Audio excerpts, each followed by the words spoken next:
Hi, y'all. This is Kristen Chenoweth. Hi, I'm Gloria Stefan. This is Sarah Bareilles. Hi, I'm Patti LuPone. This is Lin-Manuel Miranda. You're listening to the Broadway Podcast Network.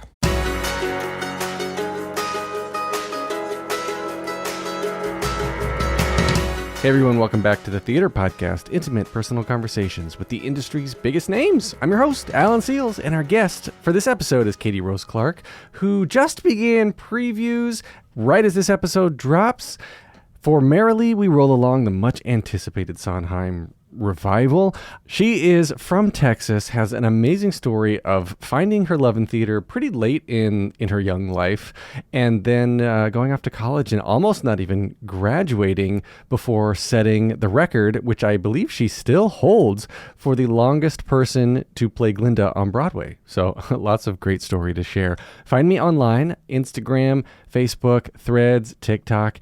Please leave a rating and a review wherever you're listening, whatever platform you're using now. And so everybody, please, I hope you enjoyed this episode with Katie Rose Clarke.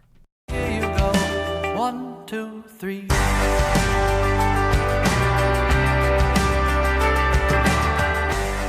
Today's guest made her Broadway debut in The Light on the Piazza, holds the record for the longest person to ever play Glinda in Wicked, the musical, originated the role of Helen in George Takei's Allegiance, and brought Ellen to life in the 2017 revival of Miss Saigon, and is involved in the development of The Heart of Rock and Roll, a new musical based on the iconic songbook of Huey Lewis and the News.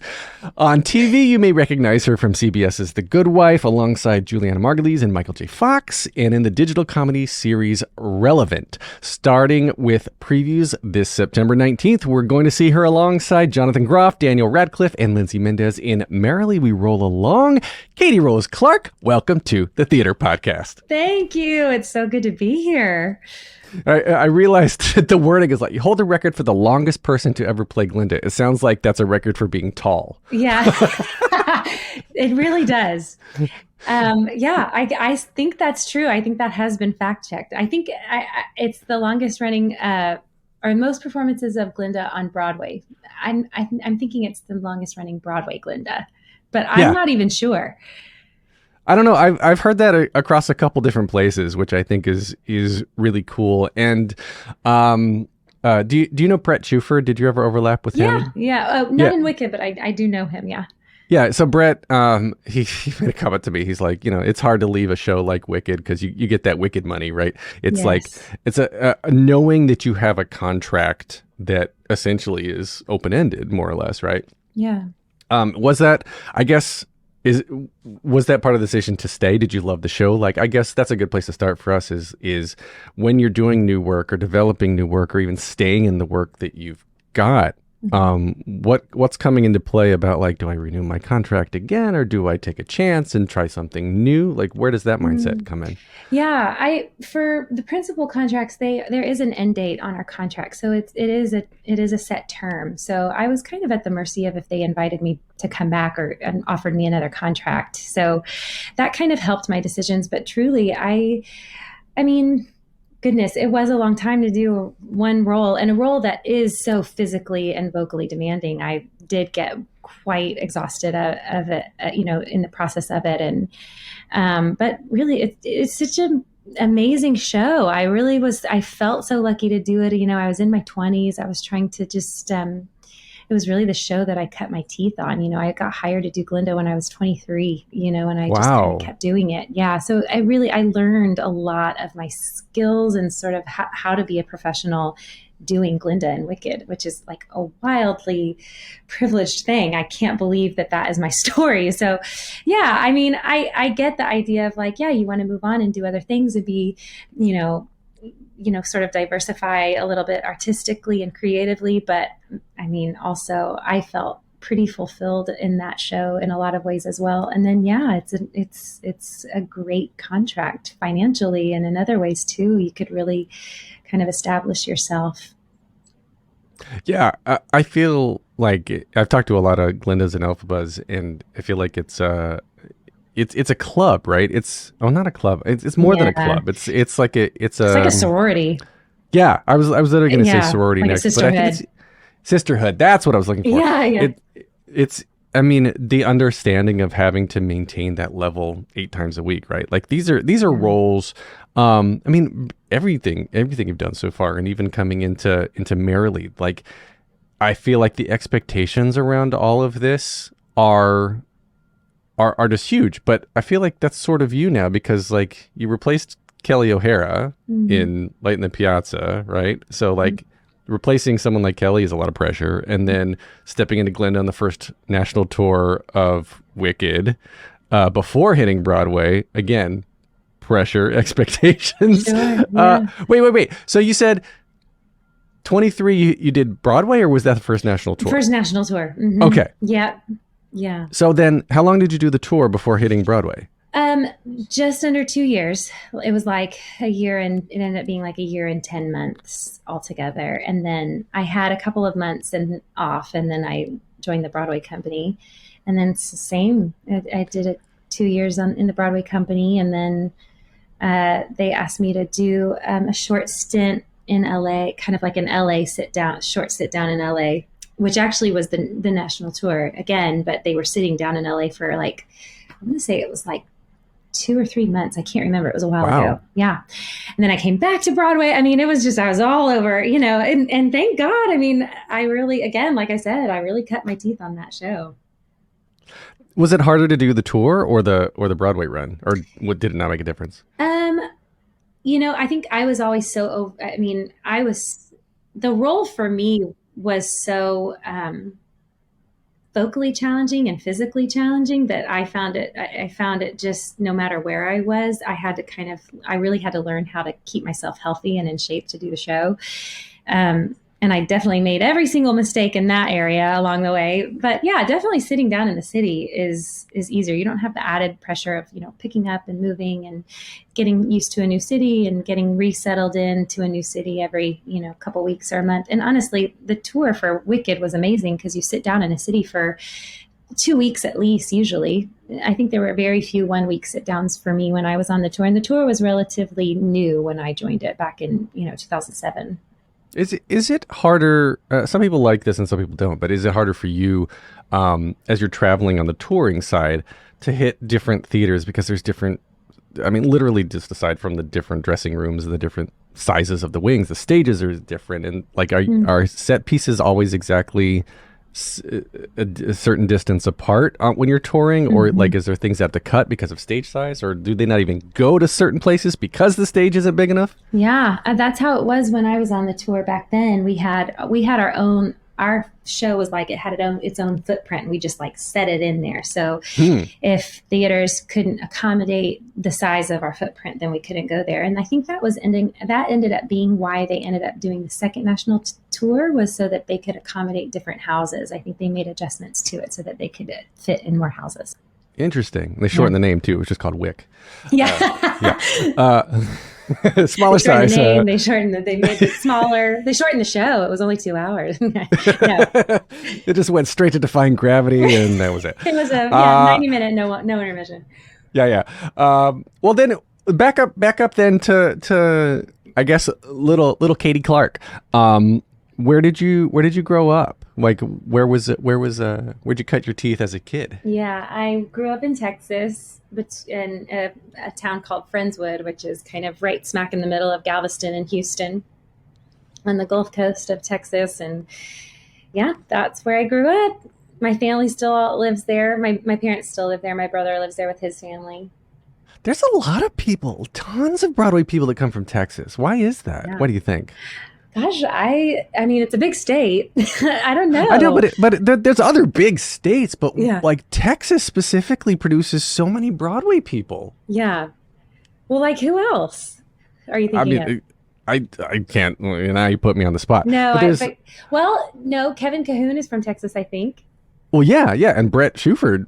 Speaking of Brett, is from Texas. Brett Shuford, of course, and Jeremy Jordan is from Texas. Yeah, like there's a lot of people who are from regions of Texas. I don't know if like they just need to get out of Texas, and New York's the only place they can get to that makes sense. I don't know, but what was it then about your childhood when you started performing? And were you dancing, singing, acting, all of the above?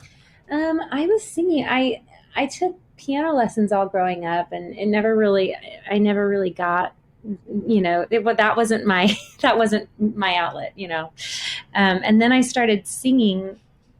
And in high school, I started taking voice lessons with this voice teacher named Lainey Carlin. And it was her who introduced me and my sister, both of us, to musical theater. And gosh, I mean, she would give us her CDs of soundtracks of shows, and I would take it home. And the little booklet that comes inside that you can you can follow along with the lyrics. And there's those tiny pictures in there. Oh, the liner notes used to have lyrics. I remember the days. Yeah. Pictures and all the lyrics.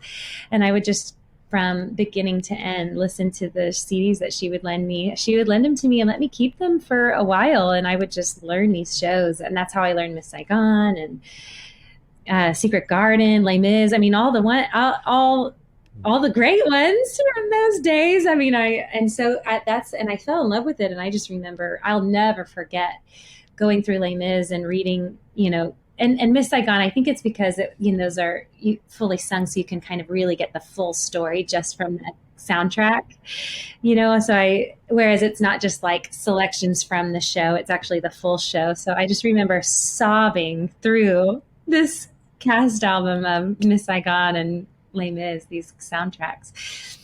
And then, I kind of had and then I started she ran a community theater in my hometown. So I started doing shows at her community theater, and that was all in high school.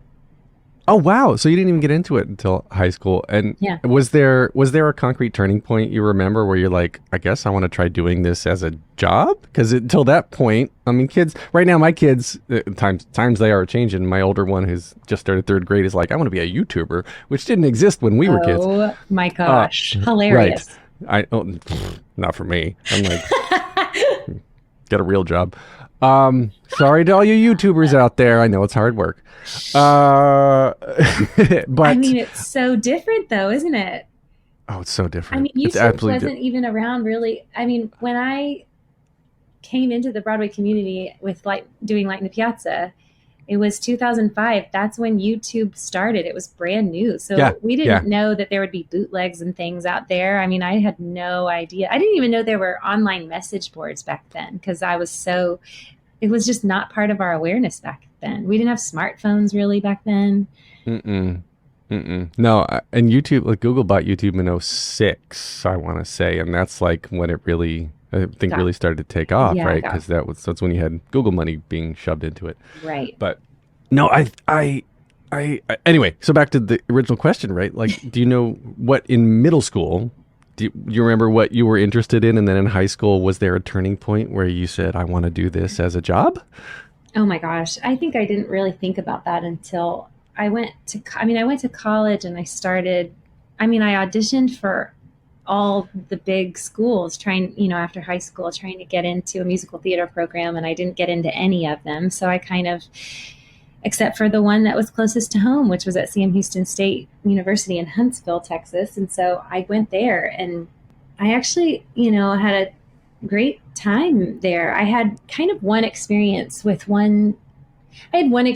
school that was a little negative, and at Sam, and I took a break and I stepped away from doing musical theater, and I just stepped away from pursuing my degree in musical theater for a semester. And then I just decided that wasn't it. And I came back to school, and I kind of doubled down on it, and I started auditioning. Anytime I got an opportunity to audition for a professional show in Houston, I would drive down from Huntsville and try to audition. And I ended up getting, I got in the chorus of Anything Goes with Dee Hotie when I was like a junior or senior in college.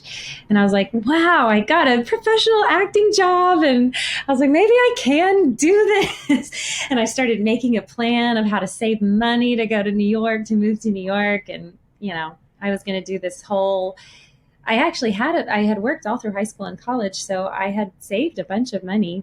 I had this whole plan, lined up of like how much I wanted to have in my bank account, how much time I would take after school, if mom and dad would let me live at the house and keep working to get to my savings goal before I moved to New York, and all this stuff. And then during that time, I got this opportunity to audition for Piazza, which was also so wild and random. So my mom and I flew up to New York to take this audition, thinking it would just be like a high and by neat opportunity. And then I got a call back for it, and we had to extend our stay. We had to change our flights and get a new hotel. Like, we were not planning to stay, but I Wow. had this call back. So we changed our flights and changed our hotel and stayed. And I got it on a Friday afternoon. I found out I got the job to replace Kelly and had to report to rehearsal on Tuesday. So I had the weekend to go home and pack a bag and come back to the city. I had no idea that you weren't even in New York, like established in New York, living wise at that point. Yeah, I was not even living in the city yet. I was gearing up to graduate from college. Wow. So gearing up to graduate. So did you end up graduating? Were you able to graduate? Yeah, I had to take some of my finals online while I was rehearsing here at Lincoln Center. I got a lot. I mean, I had done a lot of I was in my final days of my final semester. So I really was just having to I started rehearsing in November. I was a December graduate. So I started rehearsing in November of 2005. And then, I was right there. I just had to take a couple of finals, and they allowed me to do it online. That's really fortunate. Yes. I mean, that's one of those moments where in a multiverse, one teacher didn't let you do it, and like your whole career is totally different, right? Because it's one of these things it's a gatekeeping moment that I like to call them, right? Is that you look back and you can trace it back to, if this had gone the other way, it's a very simple choice. Yeah. Could have changed absolutely everything. I love thinking about that stuff. Totally. That's such a good point. And there was a teacher, it was one of my science courses that I had to take online. And he was very resilient to the idea of letting me do my final online. And I had this big talk with my parents, and they said, if this is the one thing that keeps you from doing this and getting your dream here, then we'll let you just not finish college and you don't have to have a degree. And if that keeps you, maybe you can eventually do an online course and get your degree later. Wow. Good on them. Yeah. I mean, super supportive. That's a big deal. I mean, some people are very, must have degree, must do this. And it sounds like the science, of course, it's a science teacher who did support the performing arts. Yeah. Nothing against all of you scientists out there, especially if you're a YouTube science guy, person, lady. So we're coming for the YouTubers today. Yeah, dude, coming at you, YouTube. We're gonna take a short break. Stay tuned for more of the episode.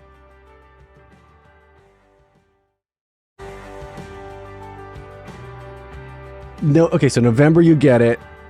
Your first professional gig. Your first professional gig, living in New York for the first time, learning New York while at Lincoln Center, LCT, one of the best organizations I think in New York for theater. Mm-hmm.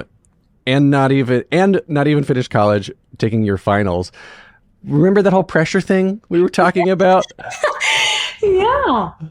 So, are you feeling this at that time? I mean, think back to this moment, right? And are you like, oh, this is great, this is normal, I can handle all this, or are you about to just, fall over from exhaustion? Yeah, it was the latter. I didn't handle it very well. I felt pretty overwhelmed, and I was young. I had just turned 21. I graduated early too from high school and also college, so I was just young, and I called my mom really just overwhelmed, and she ended up flying up and staying with me for a couple of weeks to help me get settled in. And then it was the holidays, so my family came up and they all stayed with me, and yeah, it was such a wild time. Yeah, I mean, certainly did not handle the pressure of it very well at all. The whole during that season. I mean, gosh, I learned a lot of things the hard way. I made a lot of mistakes, and I still do. I mean, I did let the pressure get to me at different times. And I remember one night where my mom had this real heart to heart with me when she was staying here with me, getting me kind of settled in getting me used to the city and helping me kind of get my footing a little bit. And she was like, I need to know that you can do this without me here. You need to show me that you can handle this. And I think that's what I needed to hear. I just needed that nudge to be like, it's time to grow up a little bit more. And even though it was kind of jarring and I wasn't quite ready, it was kind of out of nowhere that I moved to the city and had to do all these things and had this responsibility and these pressures and with no experience, But I did need her to say, it's time to do this now. You got to step up to the plate now, That's good that set with you. I think it's very cool. And it's something too that I can tell is going to move into your parenting as well, right? Because it made such an impression on you that, even one little it's not little, but like one seemingly, again, insignificant conversation of just, it's kind of shaped how things have pushed forward. Because if she hadn't have said that, would you have been able to push through it? I love thinking about this. I'll never forget that night, that comment. And it was so in like classic Alison Clarke fashion, just very subtle without pushing or any real agenda, but just like, here's what it is. And she just let it sit in my brain. And sure enough, it really did. It shaped the way I moved forward as a professional. Wow. Well, good for her. So 21, you got Piazza. 23, you get Wicked. And then, you said you were doing that for 2 years. So then 25, you're on Broadway as Glinda. And yeah, your female voices in general aren't even fully mature until like 30 or so, right? And then you develop it and whatnot. So physiologically, you're still developing and you're still finding out who you are as a performer, professional, and with your voice as well. And I guess looking backwards, what's one of the biggest things that you feel you could have done differently? Caveat that, acknowledging that we won't be where we are without the mistakes that we made, right? So we can say, oh, if I'd done this differently, I'd be better, but we don't know that, right? And we're happy and we're here because of the mistakes we made and we learn from them. But can you think back on something around this time, especially mid-20s? I made so many stupid mistakes, especially in my mid-20s. Me too. Well, right? Oh my gosh, cringy. I think back on certain things and I just cringe in my mid-20s. I think I continue to struggle with this now, but I think I was really hard on myself. Particularly, you were talking about how the female voice just doesn't quite, when I replaced Kelly, I did not have that sort of higher, more classical sounding soprano in my voice yet. That part of my voice just had not opened up. And I was so, I just felt a lot of pressure to sort of try to force it. And I just did not, it wasn't happening. I ended up going on the tour with Piazza, and it was while I was on tour that I started there was just a change. My voice just physically changed, and I don't have any reason for it. And I was able to sort of make sort of sounds that I hadn't made before in the Broadway production. And, who doesn't want to sound like Kelly on those beautiful soaring notes that she just had how she does it, I don't know. She can straight up sing. So I was like, I had her in my head as like, that is what I need to get to. That's the trajectory. And I wish I had just been easier on myself and just, and who does at 21, just like accept yourself for where you are and give grace for nobody. I don't even do that now at the age I'm at now. But yeah, I think being at peace with where you are and giving yourself grace, that's hard for me now even. Oh yeah. I'm what year are we in? So I'm about to be 43 next month. Yeah. And I still struggle with that every day. Oh yeah. Same. I struggle with that every day of like, well, was I a good parent? Was I a good podcaster? Was I a good New Yorker? Right. Just like legitimately, going around and trying to spread kindness forward. This stuff's freaking hard. No, and then it's to be so kind hard. to be kind to yourself, I think, is one of the hardest things people can do. It is. Gosh, and parenting brings that to like a whole new level, doesn't it? Like Yeah. the pressure to do, and I had great parents, and and I have so much pressure on myself to just not mess them up, but I'm human, I mean, you're not going to do everything perfectly. And, it brings it all to a whole new level, but I can be very hard on myself. Yeah. Well, how then is Merrily going along those lines? So like there's so much hype around the show because I think this is the first revival ever on Broadway. Mm-hmm. Yeah. So it opened November 16th, 1981, directed by Hal Prince. Opened to widely negative reviews and closed after 16 performances and 52 previews, but it's been extensively rewritten. Yes. So, how is that going pressure-wise for you? And I really don't mean to cause like anxiety and make this a whole therapy session. No, let's do it. I go deep. Let's go deep.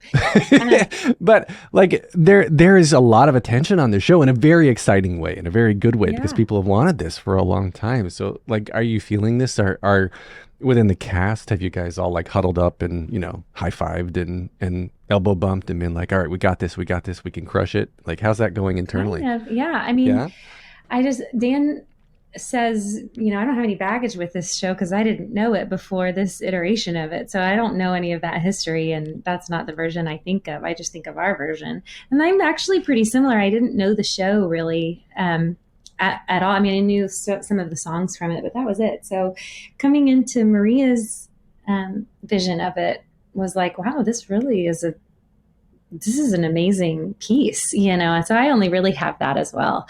But it is just so fun. And, Lindsay Mendez and I have been friends for, since we were Alphabet and Glinda together on Broadway 3 years ago. We have kids the same age. And so just being in a room with one of my best friends, and I'd known Jonathan since I did Piazza and he was in Spring Awakening. And I mean, it feels like a little work family. So it's just a pretty happy environment. And I don't think anybody really thinks about the pressure that's on it, or at least I don't. I mean, that's not really the energy in the room. I think we're just grateful to be able to do a show and feel so, and we feel moved by it every time we do it. It's a really tremendous story. And the fact that it works in reverse and you tell the story backwards, that you still leave doing the show with this very hopeful, anything is possible sort of feeling. And it's a real gift of a piece to be able to do. And honestly, I think if you ever get an opportunity to do a Sondheim show, you just leap on it, because it's like really, just a treasure. So anyway, I could gush about it on and on, but as far as pressure of making it to be something, or righting a past wrong, or trying to fix something that was a flop, I don't know that I in my view, as just Beth in the show, I don't feel that at all.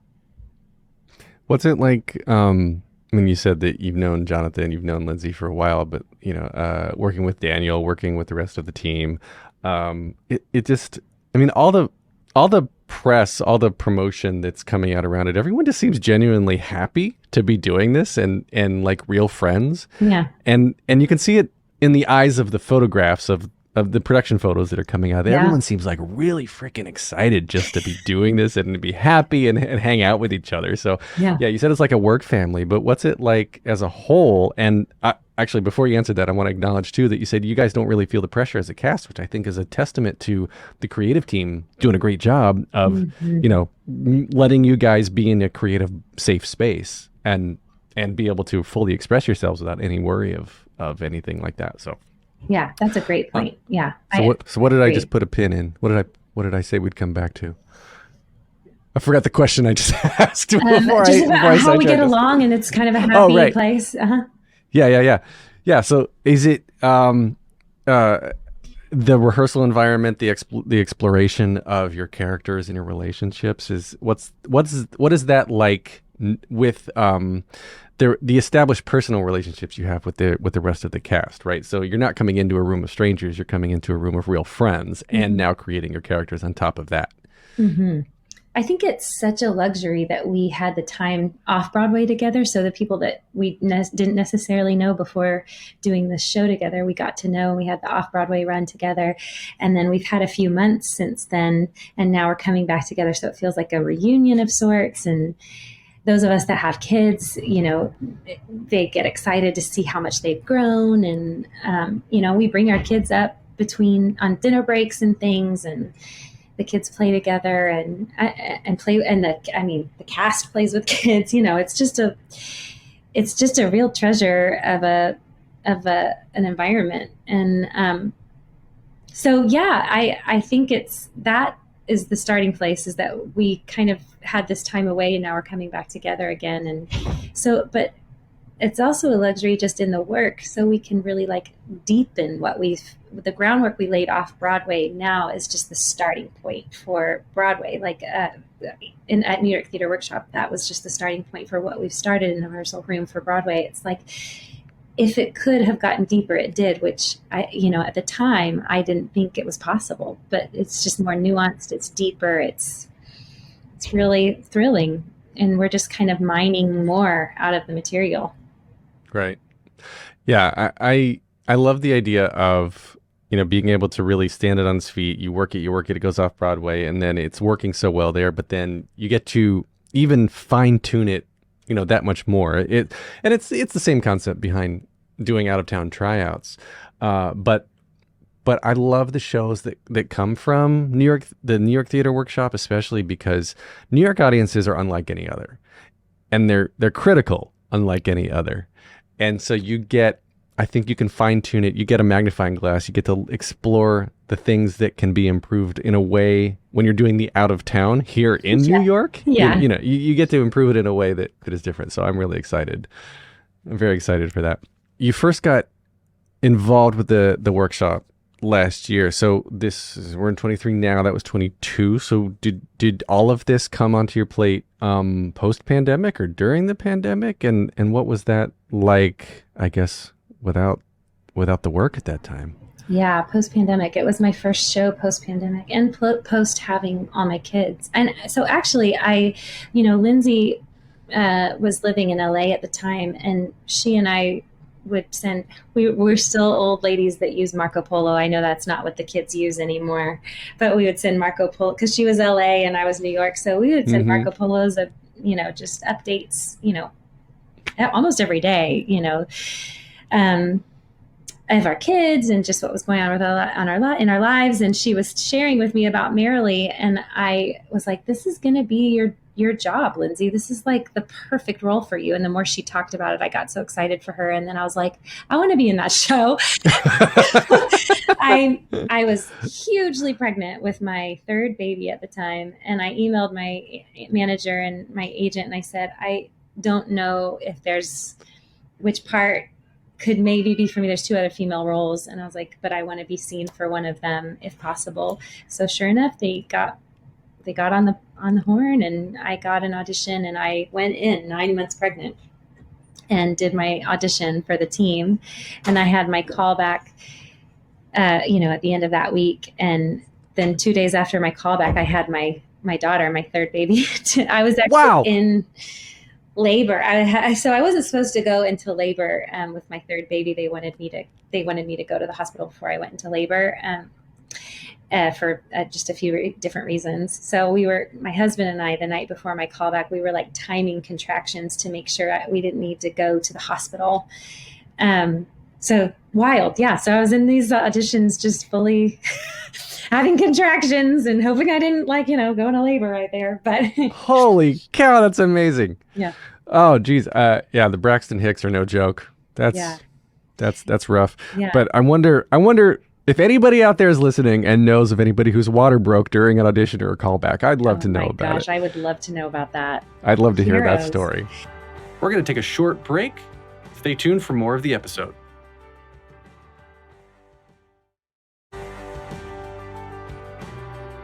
I was definitely in early stages. It was definitely I had to keep an eye when my contractions were really consistent. We were really having to watch them. I don't know if any of your listeners know anything about labor or birth, but I do.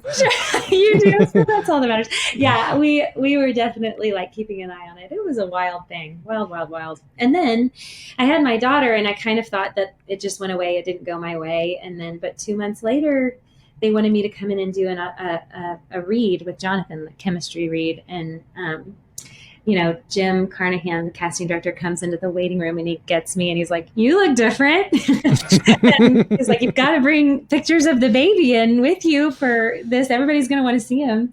So I brought in pictures of my little, my kids and my brand new, my Mabel, my daughter. Aww. She was 2 months old when I had my chemistry read. And then we found out at the end of the week that I got it. And then 2 months after that, I started rehearsals. It was wild.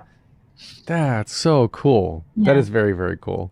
And then, are you still involved with developing The Heart of Rock and Roll, with the Huey Lewis and the News musical, or is that on the back burner now, or is that on the side? Like, how do you have time to be a mom of 3 and develop a new musical and rehearse for Merrily and? You've just got everything going on. It seems like that, probably from the outside. A Heart of Rock and Roll, I just did a developmental workshop of it right before we started rehearsals for Merrily. It was over the summer we did, and I'm kind of waiting to hear when they're moving forward. And I do believe they are moving forward, but I don't have enough information yet. But yes, if they ask me to move forward with them, I absolutely will. That team is awesome. And I've been with the show from the very first table read. I created the character alongside them.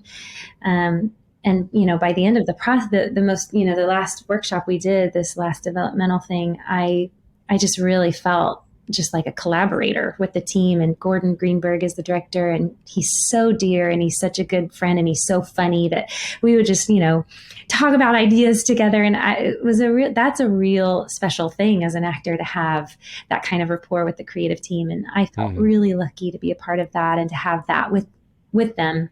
But I haven't heard what their timing is and if it will line up with my Merrily dates. So I'm just kind of waiting and hoping. Gordon, I've known Gordon for a while. We did Dracula Comedy of Terrors, which is about to open in the world stages, right? Yes. But we have it on Broadway Podcast Network here. We have it as an audio drama that we created at the beginning of the pandemic. So it's same script. It's probably been modified, since then. But love Gordon. Such a great guy. Gordon and Steve Rosen. Yeah. Yes. Oh, they're hilarious. Some of the funniest people I know. I mean, really. Yeah.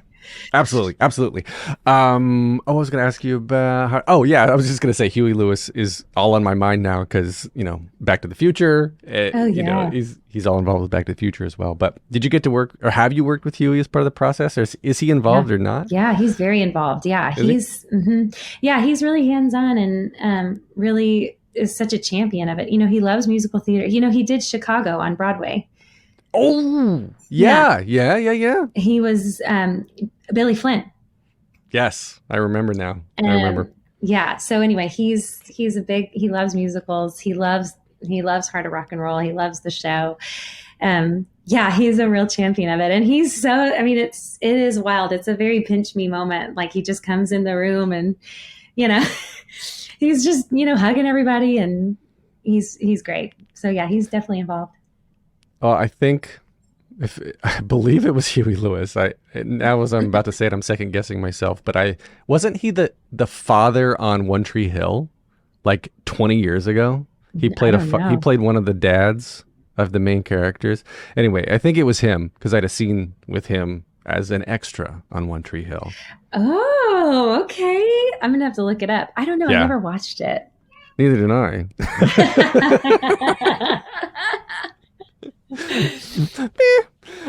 Okay. We'll get to it. I'm in there somewhere. I've been in like 2 different scenes.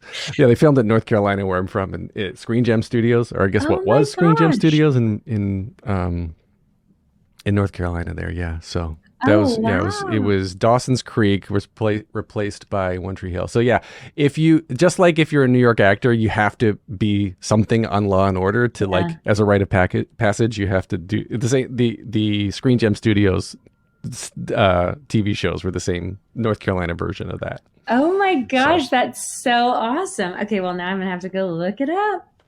Yeah, I did one scene with Sophia. What's her name? I can't even get, like, this is how little I remember at this point. Anyway, it's been so long. Okay. 3 closing questions that I use to end every episode here. Just the very first one is what motivates you? Oh my gosh. I think, my kids now. Yeah.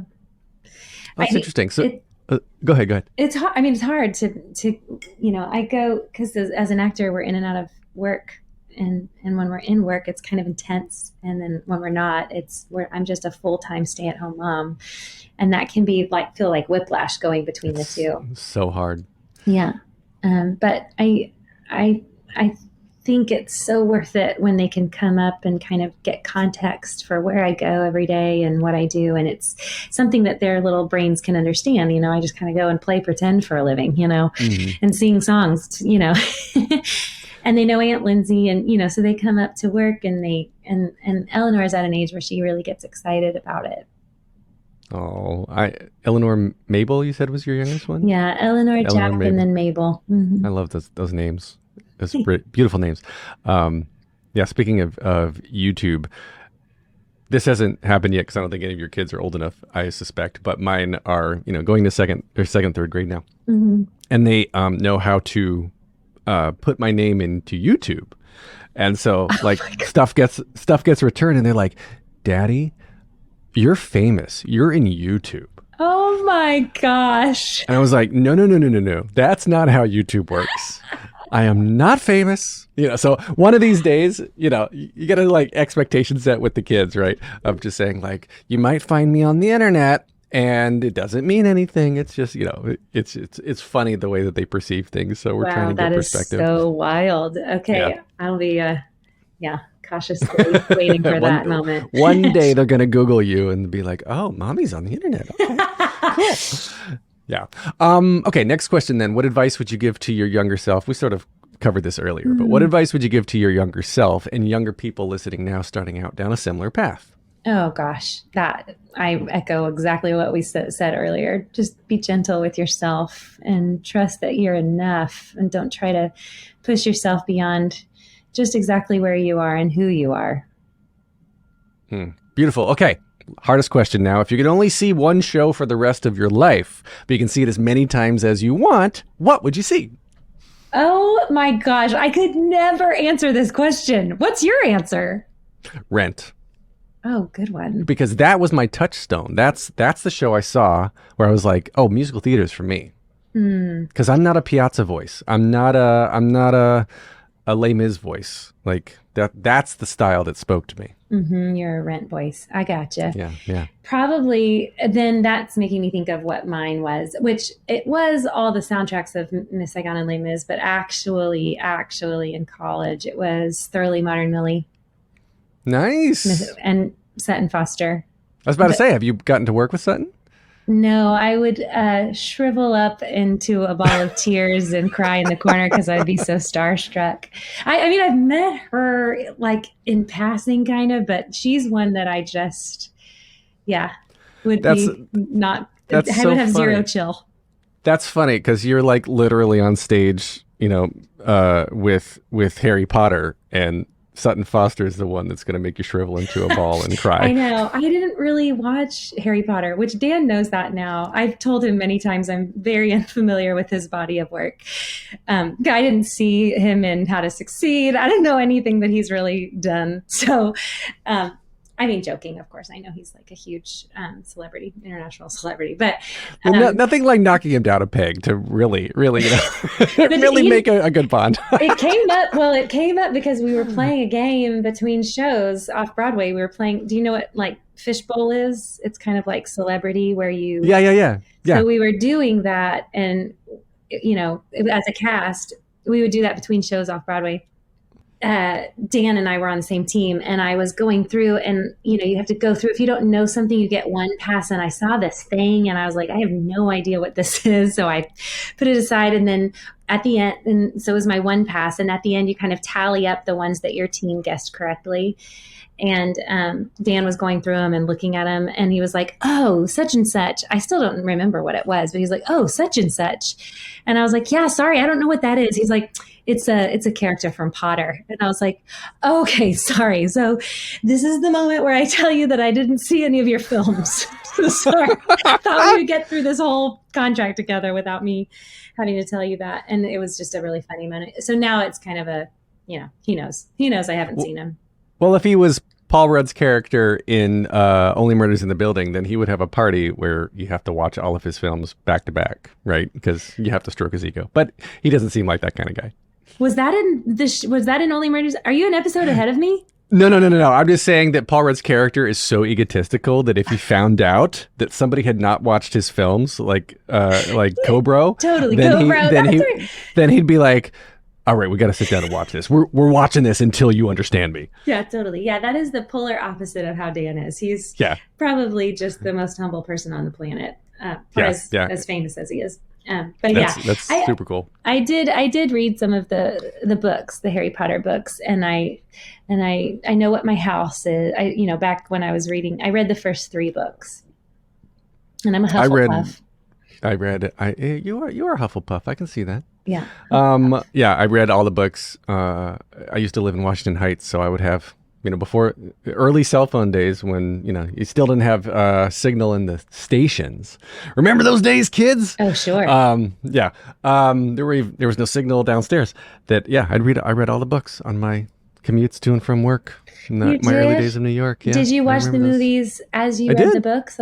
That's what I was doing. So I saw the first 3 movies.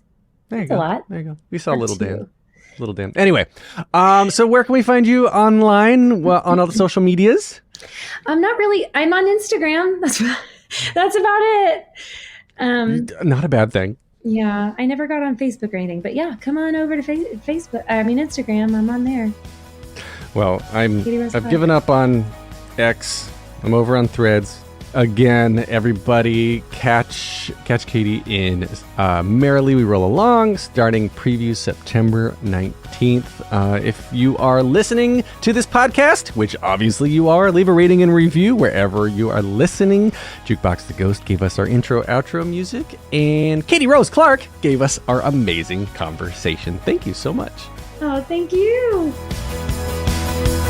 Take a deep breath, make the world a little colorful.